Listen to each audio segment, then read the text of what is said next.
think we talking about KD and the Warriors and the whole transition. I ain't got nothing against him. Yeah. You know, he had a right to do whatever he want to do with his career. But he did lead the team, but he went to a team that had already gone to 2 previous finals. And he also went to the same team that knocked him out of the Western Conference finals. Yeah. So, you know, led them statistically, but they had already been there. They had already won one. It's only wrong morally. Like you know, it's only wrong. They just beat you. Right. Right. So it's that's the only. But Cleveland, they just need one little key player and they'll be all right. They're gonna go back next year. Oh yeah. It's definitely. They definitely coming out of the East. But I don't know what tooling up or tweaking they can do. I think they'll still lose to Golden State next year. Even I was pulling for Cleveland. I was pulling for Cleveland. Even when they was down 3 games, I still was pulling for Cleveland. And when they won that one, I had a ray of hope. I mean, I think he arguably can be argued, you know, as one of the best. Because this is first ring, and we on, he what, 29? You know, so I'm just saying, his potential is endless, and now he got a ring to back it up. So having your first ring at 29 is not really a mark of success. You got guys who get rings their first year in the league. I mean, it's rare, but you have Magic getting a ring his first year in the league. And if you don't have 3, you know, when we talk about the greatest ever, it's hard to look at a guy who doesn't have at least 3 to be a part of that conversation. Even though I always make the counter argument, you know, because people always say Bill Russell got 11. You know, why isn't he considered to be the greatest? Everybody talk about Jordan who got 6. But I think, man, 3 is that magic Jordan number. came up in our era. That's probably why. But Bill Russell, he is that guy. Yeah. He is that guy. Question. Yeah, so. Yeah, no question. He got 11. Yes. KD having 1. I don't even think the greatest players are satisfied with just 1. I don't think KD has said, I got that 1. Now I can just kick back, retire, whatever. They're hungry for the next one, for the next one. But it takes away. But also, I'm pretty sure it was a breath of fresh air to say, I got me 1. You know what I mean? I got. Now I'm not mentioned with the Charles Barkley's.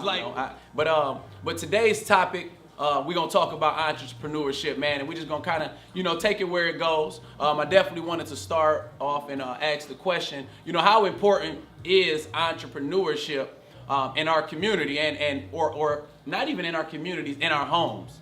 And should we preach it more? Is it something that's overlooked, or is it something that it just got to be in the individual, and it don't necessarily need to come from a higher source, like a father or a mother, you know? How y'all feel about entrepreneurship? You know, it is good to give it, you know, to put it in these kids because, like I said, they got something built in them. You know what I'm saying? As far as when it comes to entrepreneur, all kids, man, everybody got it in them. You know what I'm saying? To start something to do it. You just got to get it out of them. You know, they creative, they talented, they smart, they gifted, but, you know, if you don't hone in on those skills early, they'll grow up thinking the only way is to go to school, go to college, and work for someone else. And there's nothing wrong with that. I mean, that's the path I took. That's the path I'm on right now. But that entrepreneurship, man, ownership is important. Ownership of everything. Owning your house, owning the car, owning the business. When it's yours, it's yours. The Bible tells us to train up a child in the way he should go, and then when he's old, will not depart.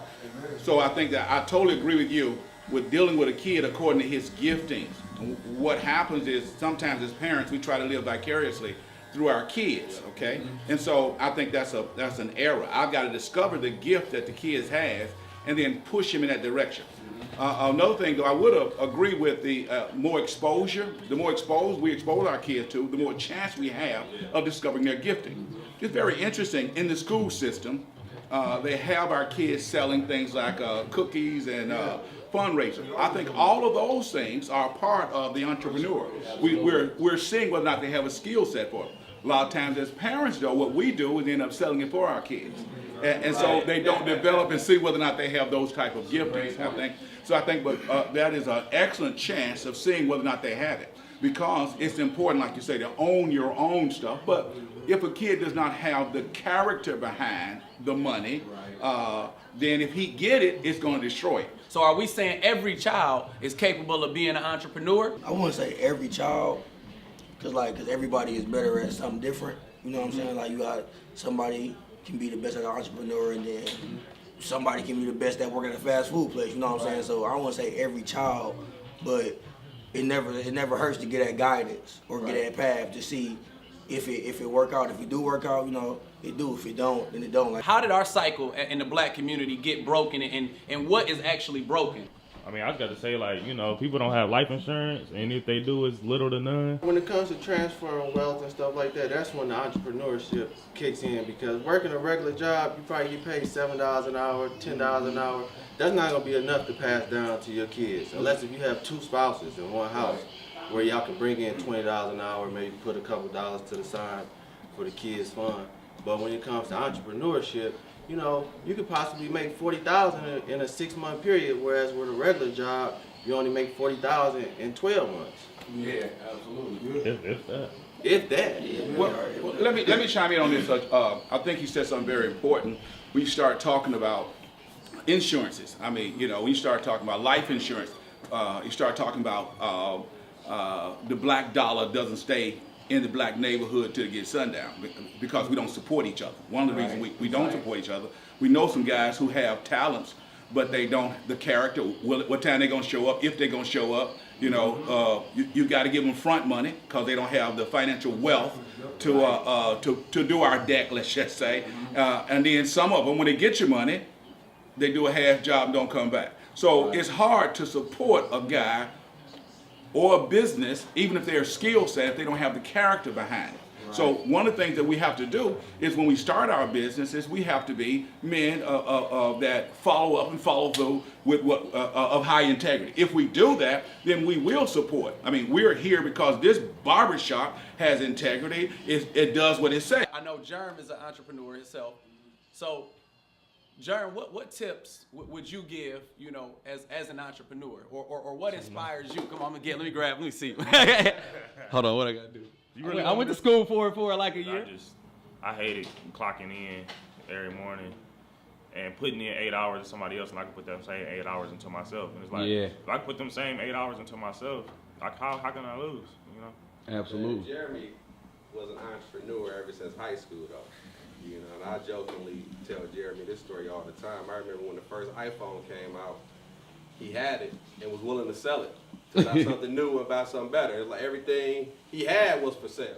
Anyone who I referred him to has always accoladed him for the quality work that he does. And as the pastor indicated, you know, he will show up on time, paperwork is in order, Right. quality of work, showmanship, anything you need from a person, from a business, you know, he has that. As far as character, how do I teach something that I don't possess? I think mentoring is a real key, okay? And so you, whatever attribute that you want it to be cultivated and developed, you find someone who has that, and you sit with them and you allow them to speak in your life. See, we can have several different mentors in our life who help us discover proper work ethic and proper moral fiber, or proper vision and goal. What the young man was just saying a minute ago, I thought was very important.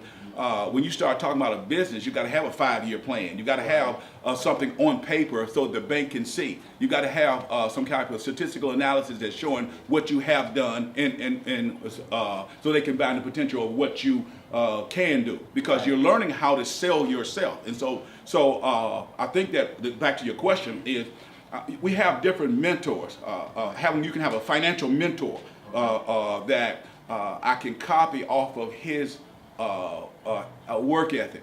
In the NBA, and I was a chaplain for the Pistons for 20 more years. I've been involved in that. Oh, wow. And one of the things, so you get players that come in and they would find a rookie and they would assign him to a veteran, and the veteran would show him the ropes. And so it helps him on the job training. So I think that's a real key. If you need something, find somebody who have it and watch it.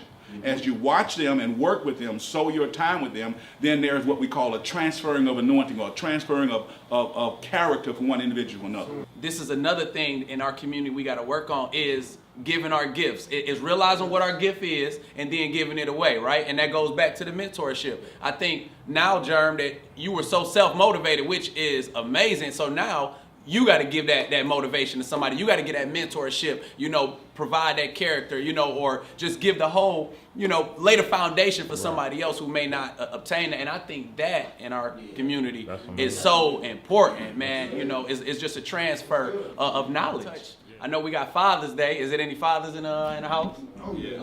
Rossi got his son with him. Sean got his son with him. Your father? You got another father. We 3 for 3. Let's go. We got Chill. What about you, bitch? I got 5, man. Oh, look at there we go. You got one? Look, everybody look, man. Look, don't even put the camera on me. I ain't got one. Me and Jerm. Jerm behind the camera. He don't got none. Just join us. What's your name? Linda. Linda. All right, Linda. You want to add to this, Linda? It's Father's Day. I want to sit back and listen to you young fellows comment. Thank you. Because I love it. I love it. Thank you. One thing I appreciate about you all, you take good care of your kids. Absolutely. Leading them the right way. That's the main thing. Thank you. We appreciate that. You want to give a happy Father's Day shout out before we take the camera off you? Happy Father's Day to each and every one of you. All right, here we go.